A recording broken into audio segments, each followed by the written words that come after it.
gonna fall all the time. All the time. I'm not doing that.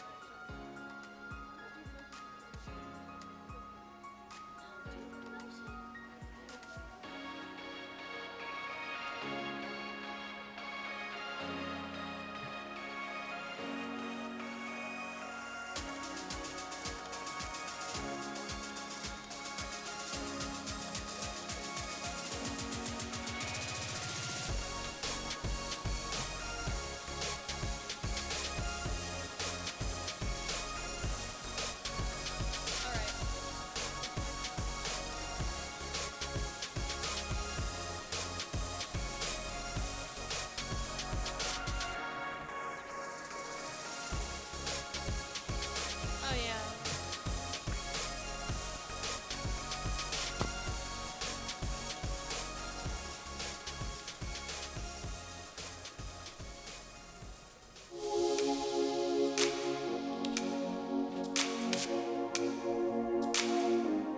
Good morning and welcome to our service. Community-wide events are a great way to connect with your neighbors and share the love of Christ with them.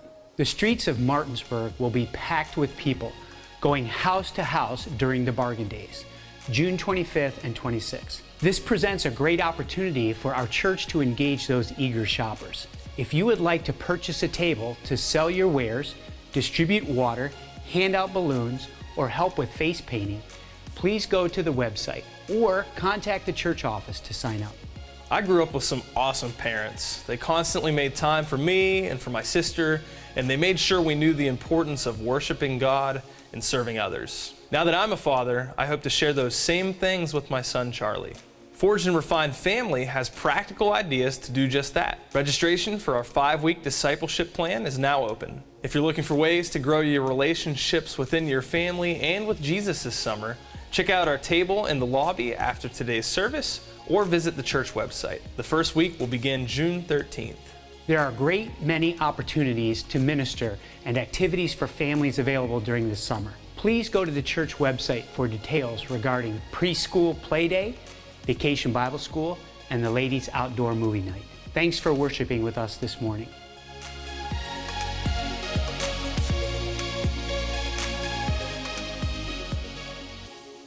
Good morning, and thanks for joining us today.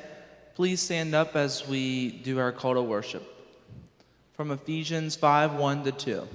Therefore, be imitators of God as beloved children, and walk in love as Christ loved us and gave himself up for us, a fragrant offering and sacrifice to God.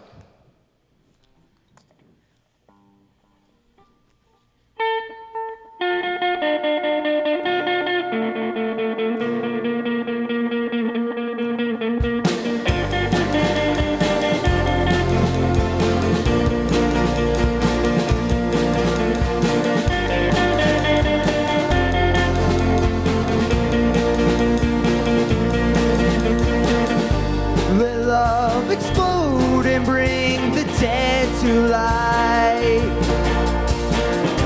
A love so bold to see a revolution somehow.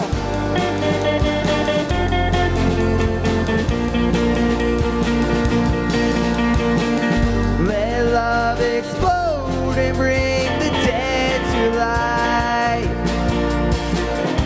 A love so revolution somehow. Now I'm lost in your freedom.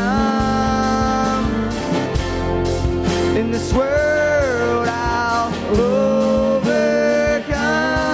My God's not dead, he's surely alive, and he's living on the inside, roaring like a lion. God's not dead, he's surely alive, and he's living on the inside, roaring like a lion. He's roaring, he's roaring, he's roaring like a lion. He's roaring, he's roaring, he's roaring like a lion. Let hope arise and make the darkness hide. My faith is dead, I need a resurrection somehow. make the darkness hide. My faith is dead, I need a resurrection somehow. Now I'm lost in your freedom. This world I'll overcome. My God's not dead, He's surely alive. He's living on the inside, roaring like a lion. My God's not dead, He's surely alive. He's living on the inside, roaring like a lion. Roaring, he's roaring, he's roaring like a lion. He's roaring, he's roaring, he's roaring like a lion. The heaven roars, fire fall, come shake the ground with the sound of revival. Let heaven roar and fire fall. Come shake the ground with the sound of revival. Let heaven roar and fire fall. Come shake the ground with the sound of revival. Let heaven roar and fire fall. Come shake the ground with the sound of revival. My God's not dead, He's surely alive. He's living on the inside, roaring like a lion. My God's not dead, He's surely alive. He's living on the inside, roaring like a lion. Roaring, he's roaring, he's roaring like a lion. He's roaring, he's roaring, he's roaring like a lion.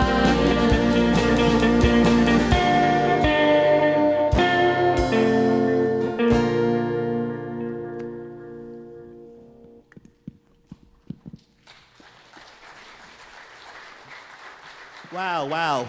No reason to clap for me. I'm just the guy coming on stage, but you may have a seat.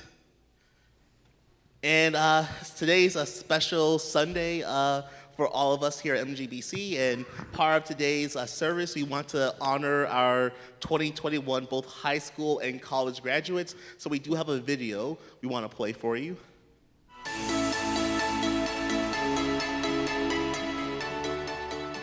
My name is Caleb Barnett. I was homeschooled, and I am attending Liberty University. Hi, my name's Emily Dunn. I'm graduating from Central High School, and I'm planning to attend Liberty University in the fall with a major in business marketing. Hi, my name's Jaden Butler. I'm graduating from Central High School, and my plans for this fall are to attend Grace College in Winona Lake, Indiana, in order to pursue my Master's of Divinity with a minor in Business Management. I'm Jackson Jeffries. I graduated from Central High School, and I'll be attending Liberty University in the fall. Hi, my name is Joey Smith, and I just graduated from Grace College with a BS in Environmental Science and a minor in Biblical Studies. And my fiance and I are living in Colorado, Boulder, and just accepted a position with an agricultural consulting company in Greeley, Colorado. So we're getting married July 5th and planning on moving up there, and going to get plugged in with the church and see what the Lord has for us. We're really excited. But miss you, MGBC family, and thanks all for your prayer and support. My name is Lana Williams.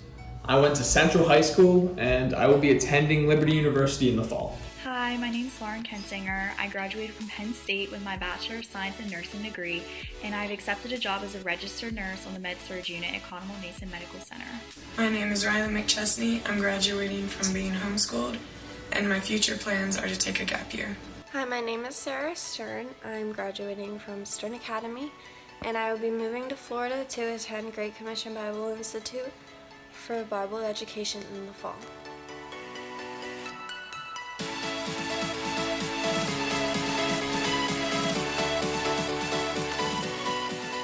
So we are proud of all of our graduates. We know that God, He has great things in store for all of them, especially 4 of them, because they're going to go to the college I graduated from, Liberty University. And it's not too late for the rest. They can still transfer a Liberty and just guarantee a great future for themselves. But what we want to do right now, we do want to honor all of our graduates. I know we have 3 on stage this morning. First service said there's only 2, but there's actually 3 on stage. So we want the rest of our high school, college graduates, please stand up right now so we can just clap for you.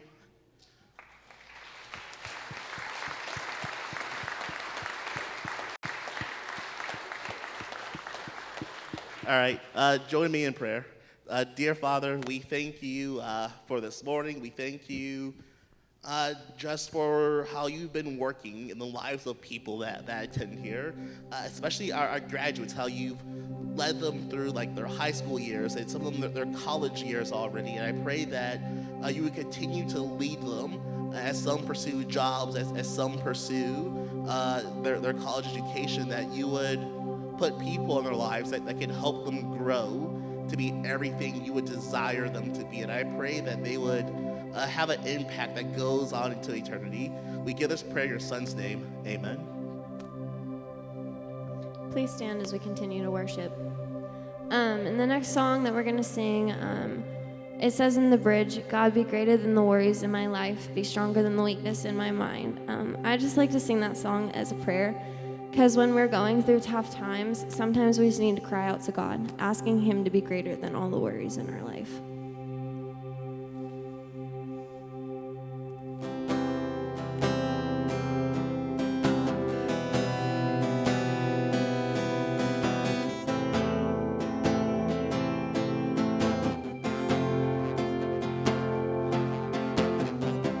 Take it all away. Magnify no other name. Open up my eyes to you. Take it all away. Magnify no other name. Open up my eyes to you. I've been trying to make sense of the sorrow that I feel, holding off the light to the only thing that's real. I've only scratched the surface, I've barely had a taste, but just a glimpse draws my heart to change. On one side of you lays my sin to waste. I don't need to see everything, just more of you. Take it all away. Magnify no other name. Open up my eyes to you. Take it all away. Magnify no other name. Open up my eyes to you. My sight is incomplete, and I made you look small. I've been staring at my problems for way too long. Realign where my hope is set, until you're all that's left. But just a glimpse draws my heart to change, and one side of you lays my sin to waste. I don't need to see everything, just more of you. Take it all away. Magnify no other name. Open up my eyes to you. Take it all away. Magnify no other name. Open up my eyes to you. God be greater than the worries in my life, be stronger than the weakness in my mind, be louder. Let your glory come alive, be magnified. God be greater than the worries in my life, be stronger than the weakness in my mind, be louder. Let your glory come alive, be magnified.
Lord, I come, I confess, bowing here, I find my rest. Without you, I fall apart. You're the one that guides my heart. Lord, I need you. Oh, I need you. Every hour I need you. My one defense, my righteousness. Oh God, how I need you.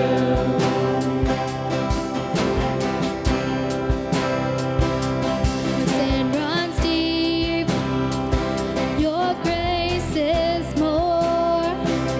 Where grace is found is where you are, and where you are, Lord, I am free.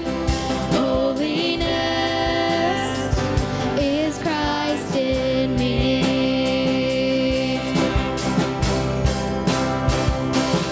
Lord, I need you. Oh, I need you. Every hour I need you. My one defense, my righteousness. Oh God, how I need you. Teach my song to rise to you when temptation comes my way. And when I cannot stand, I'll fall on you. Jesus, you're my hope and stay. Teach my soul to rise to you when temptation comes my way. When I cannot stand, I'll fall on you. Jesus, you're my hope and stay.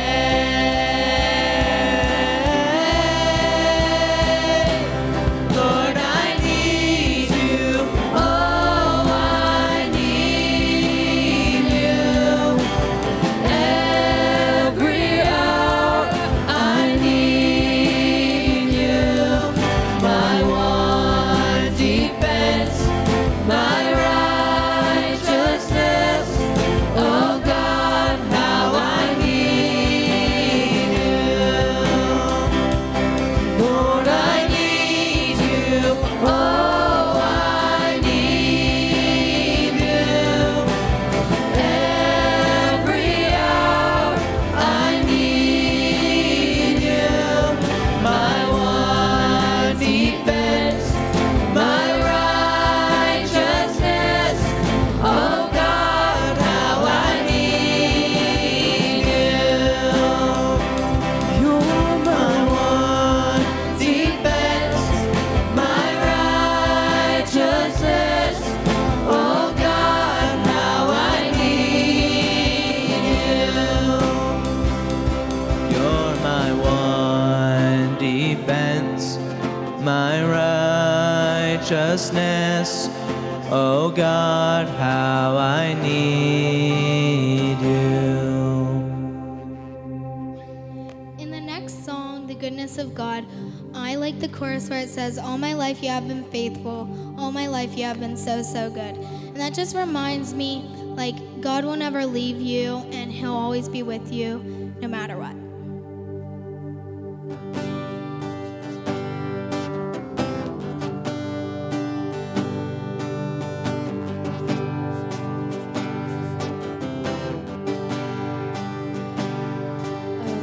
You, Lord. Oh, your mercy never fails me. I've been held in your hands from the moment that I wake up until I lay my head. I will sing of the goodness of God. 'Cause all my life you have been faithful. And all my life you have been so, so good.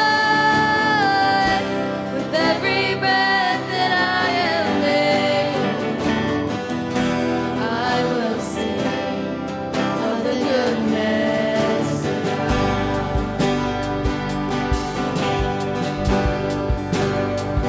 I love your voice.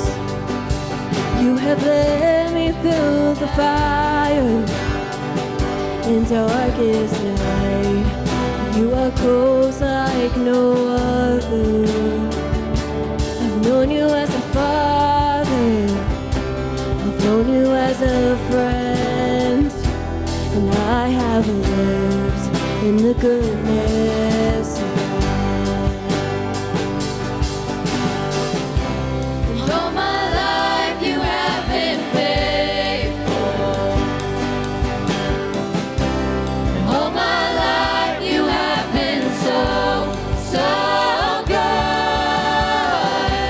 With every breath that I am able, I will sing of the goodness of God. Your goodness is running after, it's running after me. Your goodness is running after, it's running after me. With my life laid down, I surrender now. I give you everything. Your goodness is running after, it's running after me.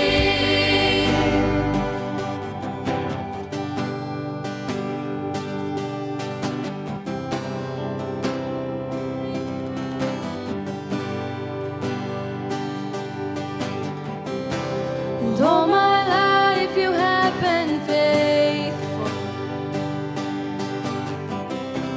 And all my life you have been so, so good. With every breath that I am able, I will sing of the goodness of God. And all my life you have been faithful. All my life you have been so, so good. With every breath that I am able, I will sing of the goodness of God. I will sing of the goodness of God. Father God, we sing of your goodness this morning. We thank you and praise you for the freedom to come here and to worship you. Lord, I would ask that your Spirit would move this morning with power, convict us deeply as we look deep into the recesses of our heart. I just ask that you would show us your word, shape us, change us to be more like your Son, Jesus Christ. I give this prayer in the name of your Son. Amen. Children, you are dismissed. Miss Erin is over here. Miss Jerry is over to your right. And so whichever direction you need to go, elementary school is over here, pre-K is over here on this side. I want to thank the youth praise team. I want to give them a round of applause. Great job this morning. Thank you for leading us in worship this morning. Appreciate that. My prayer is that the Holy Spirit will speak deep into our hearts today as we continue to look at the conduct of the church. Of course, the church is made up of people, And so when we speak of the idea of walking, we are considering the conduct of the church. And we will look closely this morning at our hearts. Sometimes that's not always a place that we like to go. We sometimes want to avoid going deep into the heart and evaluating and allowing the Spirit to have free reign within our hearts, because sometimes the things we find there are things that we don't necessarily like. But I pray that the Holy Spirit will allow us to do that this morning, and I trust that we'll be prepared to do so. When I was little, one of my favorite entertainers was a guy by the name of Rich Little. Some of you know Rich. You raise your hand if you know Rich Little. That'd be your older folks.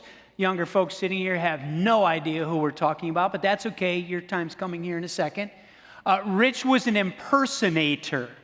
What he would do is he would take on the nuances, the actions, the behaviors, the facial expressions, the tone of voice, like famous people, like people of influence, like special individuals of character or notable people in our culture and society. One of his best and most well-known acts were when he would impersonate President Richard Nixon. The same is true today. We have some cast members of Saturday Night Live that oftentimes will poke fun at and will impersonate some of our political leaders. Most of you would be familiar with Alec Baldwin's interpretation or impersonation of Donald Trump and the mannerisms that he would. And sometimes those mannerisms are a little bit exaggerated, if you know what I mean, but that adds to the comedic value of it. Or, although I haven't seen this, Jim Carrey as President Joe Biden. Have some of you seen him impersonate? Now, I understand he's not doing this anymore. I don't know what happened there or whatever, but I'm sure because of Jim Carrey's ability to contort his face in a variety of different ways, I'm sure it's very, very humorous. None of you could possibly forget Tina Fey as Sarah Palin. I mean, and those are two different pictures, by the way, all right? That's not Sarah Twice. I mean, she actually looks a lot, Tina Fey looks a lot like Sarah Palin. But these individuals, when they choose their target person that they're going to impersonate, they watch them very closely. They listen to their voice, the inflections of the tone of their voice. They mimic their facial expressions, their hand motions. As you can see, they wear the same clothing and hairstyles and jewelry and all of the various aspects to make themselves as close as possible and represent the person that they are targeting. The Romans recognized entertainment and the theater as a very powerful influence in providing unity to the imperial Rome. You have this vast empire, people spread out all over the place, different races, different ethnic groups all over. And one of the things that they found that could bring them together and unify them was entertainment. As some of the most popular performances on the Roman stage involved impersonation of their leaders. It was kind of a first century Saturday Night Live there on the Roman stage. In our passage today in Ephesians, if you have your Bibles, turn there to Ephesians chapter 5. The Apostle Paul would illustrate his point by taking something from the Roman theater. In Ephesians chapter 5, verse 1, he uses the word imitators. He says, therefore, be imitators of God. Therefore, be imitators of God. That is, the word imitate means to copy the words of, the attitudes, and the behaviors of another person.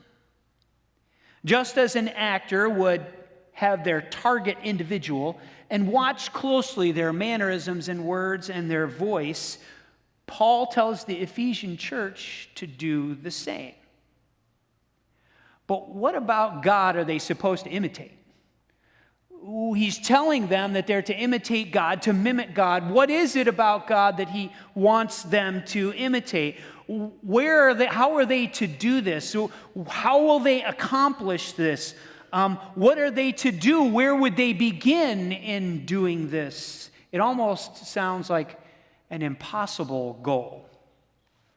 While most importantly, Jesus came to this earth to give his life to die and pay for your sins and my sins, his primary objective, another one of Jesus' objectives was to reveal the character and nature of God the Father. He came here to reveal the very heart of God and who God is for us so we could see it on display. He came here to show us that God has a heart of love. That's why in verse 2, Paul would write, "Walk in love as Christ loved us and gave himself up for us, a fragrant offering and sacrifice to God." As you know, over the last couple of weeks, we've been talking about Ephesians here, and we've been using this term to walk with God, to walk like God, or to walk in certain ways. And basically what we mean is that Christians are to walk or to conduct themselves in a very specific way. Paul tells the Ephesians that their daily conduct should be in a spirit of love. He goes on here and he talks about this, a fragrant offering and sacrifice to God. That would remind them of the Old Testament sacrificial system. And as they would put the animal on the altar and it would be incinerated, the aroma of the animal would come up, and it was a pleasing aroma. If you've ever had a neighbor have a barbecue and throw some steaks or some burgers on the grill and you get that aroma that comes over, that's what the imagery is referring to here. Christ's sacrifice on the cross was a fragrant aroma to God because of his obedience. It was accepted by God. It was welcomed, and it was an aroma of love of Jesus Christ giving his life to pay for our sins. Paul would go on, though, to give them a little more insight as to what this idea of walking in love is all about. What specifically is the conduct and character of Christians, of followers of Jesus Christ? What is it that we should or should not be doing? And so in verse 3, he says this, "But sexual immorality and all impurity or covetousness must not even be named among you, as is proper among saints." Sexual immorality, objectionable sexual thoughts and acts. In particular, in Ephesians here, he's talking about temple prostitution in their terminology, in their day, and in their culture and society. He goes on to say impurity. That's impure or dirty thoughts or actions. Think underhandedness, trickery, deception would be an applicable expression of that term. Covetousness, greediness. That's an excessive desire for material possessions to acquire more and more wealth. And we don't often associate the word covetousness with idolatry, but Paul is going to do that here in a moment. And what he's going to say is our greed, our desire for more material things is a pursuit of things to replace God, because those things will become idols in our lives. Interesting, he says that these things must not even be named among you.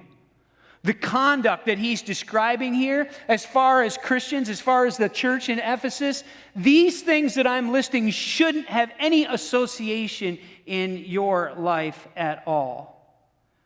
He says, you're saints. Notice, as is proper among saints. The way you get to become a saint is because of the work of Jesus Christ. Jesus Christ has done the work. He's paid the price for us. We are now children of God, and a child seeks to imitate his or her father. Paul goes on in verse 4. He says this, "Let there be no filthiness, nor foolish talk, nor crude joking, which are out of place, but instead let there be thanksgiving." Filthiness, indecent or obscene behavior or words or talk. Foolish talk, that's just stupid, irrational, and pointless conversation. Pointless debates, arguments that have no outcome or no real value. Crude joking. Now, when you look at this initially, the way that it's translated here, crude joking in the original text really means this. It's a wittiness or verbal skill in invoking laughter at the expense of another. It's having a quick wit, a sharp tongue, so that you can get your friends to join you in laughter while poking fun at another person, their character, or maybe some of the quirks that they have. And Paul says all of that needs to be replaced with thanksgiving. Instead, our approach should be an approach of gratitude and appreciation for one another. Now, in verse 5, Paul basically recaptures all of these things that he has just talked about. And here's where he gives the explanation with respect to the word covetousness. For you may be sure of this, that everyone who is sexually immoral or impure or who is covetous, that is, an idolater, has no inheritance in the kingdom of Christ and God. Pretty strong stuff. Why is this important? In a world filled with crime and war, violence, hatred, child abuse, disease, racism, poverty, death, in a world filled with all of that, why is God concerned about my individual conduct with respect to, say, sexuality? Does God really care about my conversations at school, around the lunch table, around the break room table? Does God really concern himself with how I talk during those times with my friends? Does he care about the purity of my conversation? And if so, why is that? I mean, is it really so horrific that I tell one off-color joke in the break room at work? I mean, with so many other things that are going on in the world and all of the things that God is seeing and dealing with, is my personal conduct in these areas really that critical? If God is so concerned about all of that, does he really care whether I achieve a few laughs from my friends because I poke fun at the quirks of a coworker? You see, I think that there are basically two important things that we need to take from this passage. First of all, why is this important? One, the standard for our walk and conduct is determined by God and not by us. That's why Paul reminds them that we are to imitate God. Where else are you going to go to get a true moral compass in this world? You're going to go to the media and let them tell you what is right and wrong? Our political leaders to what's acceptable and unacceptable? Are you really going to rely on your conscience or your friends to tell you what is acceptable behavior and what is not? Truth be told, you want to set your own standard. Truth be told, I want to set my own standard as to what is right and wrong in this world. We measure our words by who we're with, right? Isn't that what we do? If we're with this group of people over here, I can go ahead and poke fun at that person, or I can go ahead and say that little thing that might generate a little bit of laughter from them. Where if I'm with this particular group of people over here, no, I can't really do that. When I'm at work, I can tell that little off-color joke, but I can't tell the same joke when I'm having coffee with someone in my ABF class there at church. We may be more willing to engage in certain behaviors when we're around certain people. So suddenly it's who we're with that begins to determine for us what is acceptable and what isn't acceptable. We also like to rationalize our behavior. It really wasn't that bad. I mean, it really wasn't. I made that comment, but that really wasn't that bad. I mean, I'll tell you a story. Recently, I had someone come and say, hey, you're a pastor, right? And they're not from this church. You're a pastor, right? I told this joke to some people the other day, and they told me that they found that joke to be offensive. Could I tell it to you, and then you let me know whether it was crossing the line or not? And my first response was, listen, if you have to ask me, If the joke is possibly offensive, there's a good chance it is. You want to know what the joke is too, don't you? See, that goes to the deep inner recesses of our heart.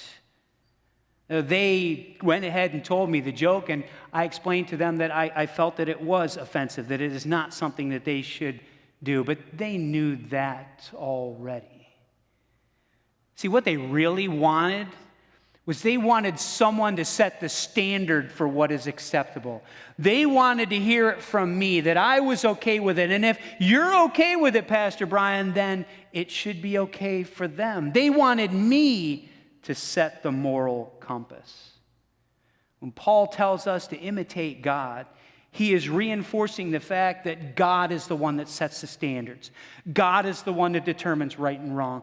God is the one that determines what is proper conduct, proper language, and not. Nobody else determines that. It comes from him through the power of his Holy Spirit and in his word. The second thing as to why our conduct in these areas that we may seem to think are so trivial is important is that God is concerned with our conduct because it reflects our heart. And here's where things get a little tough for us. You see, God is concerned with our words and our actions because they reflect what is really inside of us. Those attitudes, those actions, those thoughts that we have in the deep recesses of our heart, in our soul, those attitudes can grow and fester. And they surface as racism. They surface as hatred. They come out as envy. They are spoken in words of jealousy and gossip and slander and hurt to another person. You open the newspaper today, read any of the stories in there that smack of evil, read any of the stories in there that are speaking of heinous acts that are done by an individual. It all begins with a thought of the heart. It all begins as an attitude of the heart, and God knows it. He knows the heart of a person. He knows that their actions and their words will eventually reveal what is deep inside of their heart. The heart eventually leads to the headlines. In Jesus' famous sermon, the Sermon on the Mount, he goes straight at the heart of the people. Here's what he says to the Pharisees in Matthew 5:20. For I tell you, unless your righteousness exceeds that of the scribes and Pharisees, you will never enter the kingdom of heaven. He's setting them up, people. Jesus is setting them up. He says, you see those guys over there? They're the religious leaders, the ones you hold in such high esteem because of the things that they do, because of how they act and the words and all of the intellect that they have. If your righteousness doesn't exceed them, you're in serious trouble. You know why he was doing it? He was setting them up because what he's about to tell them, it is not about what you do, it's about the attitude of the heart. Jesus would go on in this sermon to address their angry words and actions. He would talk about their sexual impurity and how it comes from lustful thoughts, the connection between their words and being a person of truth and integrity. He talked to them about retaliation against another person. The same things that Paul talks about in Ephesians 1 through 5. Jesus is speaking about in the Sermon on the Mount. The Pharisees were demonstrating righteousness externally, but God knew their heart. He knew their innermost thoughts. In each of these, Jesus addresses each one, and here's what he says. He says, you won't commit murder if you're not angry in your heart. You won't commit adultery if you don't have an attitude of lust in your heart. You won't speak words of slander and gossip against another person if you don't have an attitude of pride in your heart. You see where he's going? He's going beyond the externals and the actions and digging at the heart. Why would Jesus say this? Because he knew the first step to sin starts in the heart, an attitude and a mindset of the heart. But our hearts can be tricky. Our hearts can be deceptive. They can be hardened. They can become calloused. They can become insensitive. They can get hardened and we don't even realize it. Sometimes we can do things and say things and realize things from our heart that we never thought we would do or say because we never saw it coming. Sometimes we don't even care anymore if our heart is hardened. We can rationalize, we can explain away all of the attitudes and behaviors so easily and so quickly. Last week, Shelley and I and some others had an opportunity to go to the Creation Museum and the Ark Encounter down in Kentucky, Indiana, down in that area. We went into the Ark, and one of the exhibits looked like this. It had an entire wall. Now, this is just a snippet of it, mind you. It was a wall as big as this wall up here, and all it had on it were children's books regarding the Ark. It had the cute little animals on the front and a cute little boat, and sometimes it would have a little hole there, you know, and you could touch it, and it would have like the little lion's fur because Noah would put a lion on the ark and all of that. And you could actually see all of these books that were exclaiming the story of Noah and the ark. The point of the exhibit, though, was this. While all of these are cute, all of these are fun to look at, don't miss the real story behind the flood. That God saw the sin and the degradation of our heart, and he had to destroy the whole world because of our hearts and the sinfulness that was within. And the whole exhibit was to explain to people, don't get caught up in the cute, fuzzy lions and tigers and bears, oh my, that you see, and miss the real point of the ark, and that's the sin and the depravity of man. So I stood in front of this, and I'm looking at this and going, man, this is a little extreme. This is going beyond. And I couldn't even get the one picture of the statement. It basically said that what you're looking at is sinful, is basically what it said. And I'm like, oh, I think this is pushing the envelope a little too far. I mean, we've got to have some creative license here for the kids and all that kind of stuff. And immediately, I started to criticize the exhibit. I felt it was a little extreme that declaring books about children's books about Noah's Ark as sinful and deceptive and a distortion of the truth, that they've gone a bit too far. And then I read Genesis chapter 6, and if you can pull up that slide, guys, for me. And I read Genesis chapter 6 this week in response to my Ark visit. The Lord saw that the wickedness of man was great in the earth, and that every intention of the thoughts of his heart was only evil continually. And the Lord regretted that he had made man on the earth, and it grieved him to his heart. So the Lord said, I will blot out man, whom I have created from the face of the land, man and animals and creeping things and birds of the heaven, for I am sorry that I have made him. It was simply too easy for me to look at that exhibit and just dismiss it and be critical of it. See, because I didn't want to see the real intention of the exhibit. The real intention of the exhibit was to make sure that I understood that the flood and all that was done with the flood was to punish mankind and to wipe him free of the earth because of the sinfulness of his heart. And I didn't want to see it in my own. Because you know as well as I do, our hearts are just like the people back in Noah's age. I don't want to see that evil in my heart. I don't want to think about the fact that I deserve death. I don't want to think about the sin that I've committed. God saw the hearts of man. Every intention of the thoughts of his heart was only evil. It was the thoughts of their hearts that led them to the evil that they committed. We can easily be deceived. We can easily be tricked. We can easily be desensitized, just as I stood in front of that exhibit. Our hearts can become calloused to the pain and suffering of the world around us. We no longer feel the pain of our neighbors. Our words and actions towards others as we joke about them can bring laughter, and suddenly we're desensitized to how they feel about the things that we say about them. We excuse our sexual thoughts and activities and lust as normal in American society. We're just entrenched in it. It's just all around us, so it's just simply normal behavior. We're so easily sucked into idolatry and the materialism of this world that we desire financial gain to place those things before God the Father. See, all of that reflects the evil in our hearts. Does God really care about our conversation around the break table? Yes, because those words are indications of the attitudes of our heart, a heart of sin.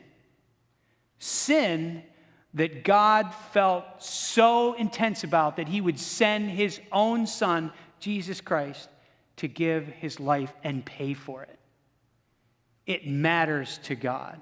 Our conduct, our walk, our words, our behavior matters to God because they reflect the true inner state of our heart. Father God, we come before you, we confess our sins.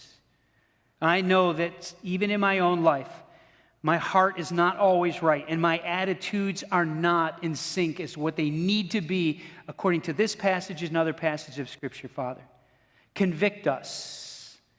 But, Father, help us to be receptive to the power of your Spirit to change.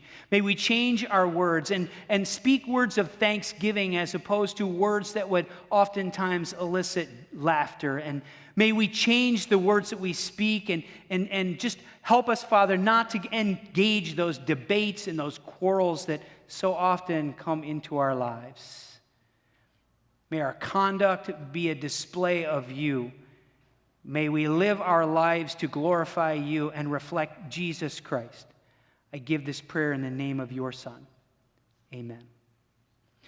There's a slide up above me that has our resources for follow-up for today's sermon and services. It was a pleasure to worship with you this morning. You are dismissed.